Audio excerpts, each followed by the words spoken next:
বাংলাদেশের সাবেক প্রধানমন্ত্রী শেখ হাসিনার বিচারের দাবিতে ঢাকা বিশ্ববিদ্যালয়ের কেন্দ্রীয় শহীদ মিনার এলাকায় বাংলাদেশের জাতীয়তাবাদী ছাত্র দলের নেতাকর্মীরা জড়ো হয়েছেন। তারা অবস্থান নিয়েছেন। তারা সকাল থেকে মিছিল নিয়ে কেন্দ্রীয় শহীদ মিনারে আসতে শুরু করেন। 15ই আগস্ট তাদের সকালে থেকেই তারা এখানে অবস্থান নেওয়ার ঘোষণা দিয়েছিল। গতকাল রাতে তারা একটি কর্মসূচি ঘোষণা দিয়েছিল। সেই পূর্বঘোষিত কর্মসূচি অনুযায়ী কেন্দ্রীয় শহীদ মিনার এলাকায় ছাত্র দলের নেতাকর্মী যারা রয়েছেন তারা জড়ো হয়ে অবস্থান কর্মসূচি পালন করছেন। তারা এখানে কেন্দ্রীয় ছাত্র দলের পাশাপাশি এখানে অন্যান্য যে শাখা রয়েছে, ঢাকা বিশ্ববিদ্যালয় সহ বিভিন্ন হল কমিটি রয়েছে এবং ঢাকা বিশ্বের অধিভুক্ত যে সরকারি কলেজগুলো রয়েছে সেই কলেজগুলোর এই প্রত্যেক ইউনিটের নেতাকর্মীরা এই আজকের যে অবস্থান কর্মসূচিতে জড়ো হয়েছেন। তারা এখান থেকে বাংলাদেশের সাবেক প্রধানমন্ত্রী শেখ হাসিনার বিচারের দাবি তুলছেন।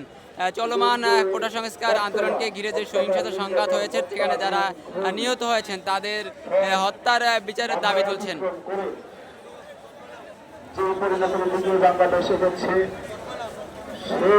কেন্দ্রীয় শহীদ মিনারের সামনে একটি অস্থায়ী মঞ্চ করা হয়েছে। সেই মঞ্চের সামনে পর্যায়ক্রমে নেতাকর্মীরা বক্তব্য দিচ্ছেন এবং একটু পরপর সাংস্কৃতিক আয়োজন চলছেন। এখানে তারা তাদের যে সাংস্কৃতিক জোটের নেতাকর্মী যারা রয়েছেন তারা বিভিন্ন প্রতিবাদী গানের আয়োজন করেছেন। বাংলাদেশ জাতীয়তাবাদী ছাত্র দলের একটু জানিয়ে রাখতে চাই যে এর আগে ঢাকা বিশ্ববিদ্যালয়ে এরকম প্রকাশ্যে ছাত্র দলের কোনো কর্মসূচি দেখা যায়নি।